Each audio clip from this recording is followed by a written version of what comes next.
Sa ngayong araw may nangyari kay Roque na kung titingnan natin parehong-pareho kay Tevez. Ano ang pagkakapareho ng nangyayari sa kanila? Una, pareho sila nagpipilit na wag bumalik sa Pilipinas, wag makabalik sa Pilipinas dahil may mga kaso silang kinakaharap sa Pilipinas. At ang kaso nilang kinakaharap sa Pilipinas, pareho sila ay non-bailable.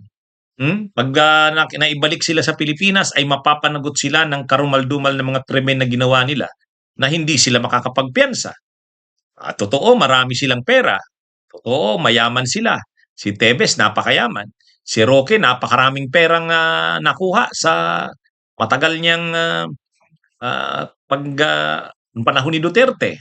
At saka inaakusahan nga siya, marami siyang perang nakuha sa pagkakasangkot niya sa mga illegal na pugo. Pero hindi naman magagamit yung mga yaman na yan nila kapag umuwi sila ng Pilipinas kasi hindi rin sila makakapagpiyansa. Non-bailable ang kanilang offense. Kung mag-apply man sila mag-petition man sila for bail, sigurado rin namang madidinay. Kaya mas nilang, doon na lang sila sa kung saan silang bansa nagtatago. Sa kaso ni Tevez, pinipilit niya, doon siya sa Timor-Leste. Si Roque naman, pinipilit niya naman, doon siya sa the Netherlands. Doon sila. Ayaw nilang ibalik sila sa Pilipinas. Kaya lang, siyempre, nandyan ang Interpol. Nandyan ang International Police. At sa Interpol, kailangang mag-cooperate yung mga bansa na kung saan nandun sila. Ang Dutch authorities magko-cooperate sa Interpol. Ang Timor-Leste rin magko-cooperate din sa Interpol. Kaya, ang ginawa ng Timor-Leste, inaresto si Tevez.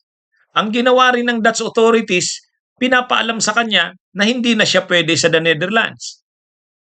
Pareho rin sila nag-apply ng political asylum. Nag-apply din si Tevez sa Timor-Leste, nag-apply din si Roque sa the Netherlands. Parehong denied.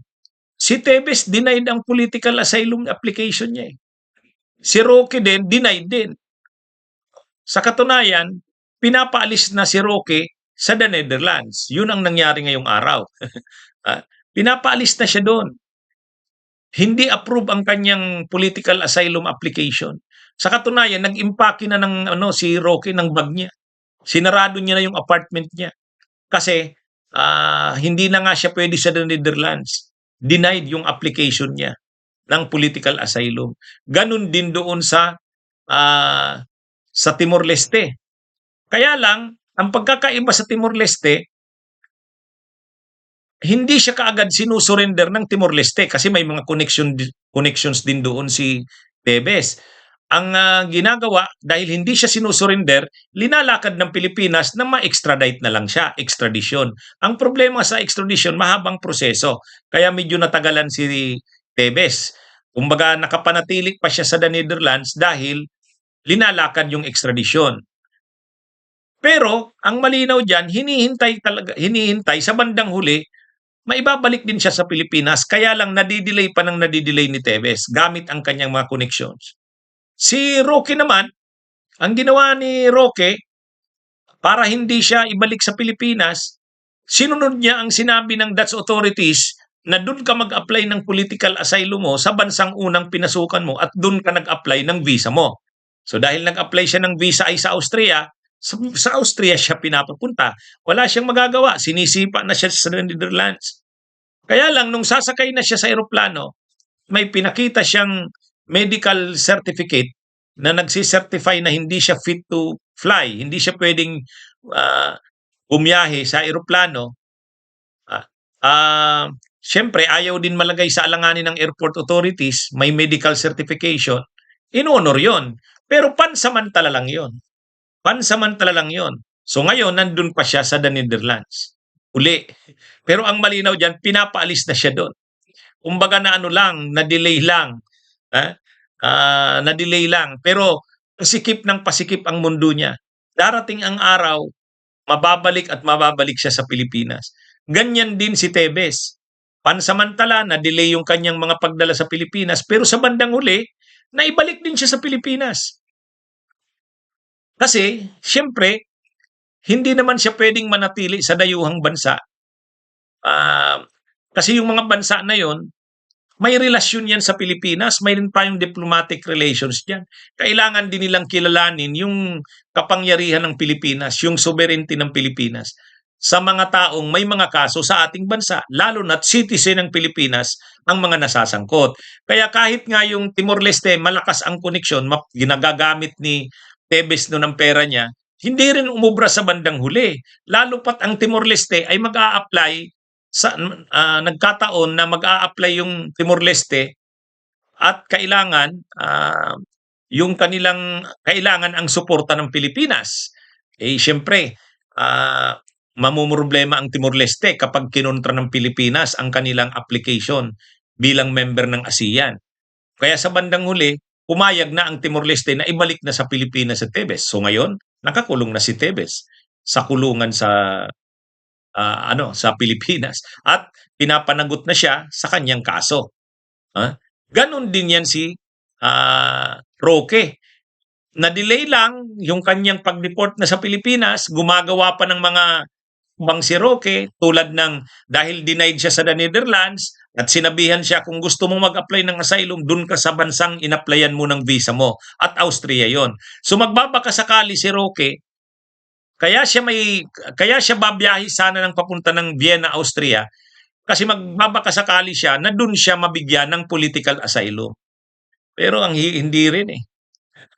Malamang kahit sa Austria, hindi rin siya pagbibigyan sa political asylum application niya.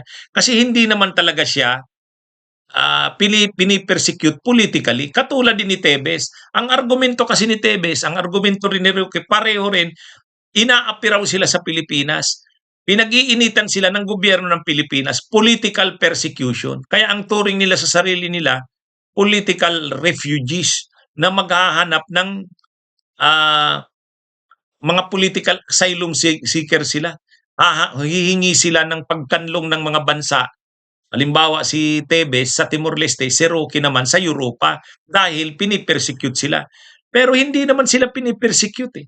Mayroon silang mga nagawang krimen na karumaldumal sa Pilipinas. Si Roque ay qualified human trafficking dahil sa pagkakasangkot niya sa mga illegal na pugo. Si Tebes naman ay ang pagpatay kay Digamo at ang pagkakadamay ng maraming iba. Yun ang kanilang mga kaso sa Pilipinas. Hindi yun dahil politically persecuted sila. Yan ang malinaw. Kaya sa nung una, medyo napatagal pa yung pagbalik kay Tebes, na-delay pa, pero sa huli na ibalik din. Si Roque, the fact na sinisipa na siya sa the Netherlands, ibig sabihin hindi rin magtatagal, hindi siya doon makaka-stay na, pinapaalis na siya doon. Kung pumunta man siya ng Austria at doon siya mag-apply ng political asylum, hindi rin mag-grant ang political asylum niya doon, application. Malinaw yan. Kaya sa bandang huli, pareho ang mangyayari diyan kay Roque at Tebes. Si Tebes ay naibalik sa Pilipinas, si Roque ay maibabalik din yan sa Pilipinas. Sigurado yan. Kung nagawan pa man ni Roque na hindi muna siya ma-deport ngayon, ganun din si Tebes, nagawan din ng paraan na ma-delay yung deportation niya, pansamantala lang yan. Ang malinaw dyan, pasikip ng pasikip ang mundo nilang ginagalawan. Sa bandang huli, mananaig ang hustisya, may babalik sila sa Pilipinas, at papanagutin sila sa mga krimeng ginawa nila. Yan ang sigurado. Yan ang pareho sa kanila, kay Roque at kay Tebes. Magandang araw sa inyong lahat. Mabuhay po tayo. Bunyog, bunyog, halikan na kasama ka. Bunyog, kapag buklod ay may pag-asa. Luzon, Visayas, Mindanao, isa ang pananaw. Sa bagong Pilipinas ang bunyog isisigaw. Bunyog.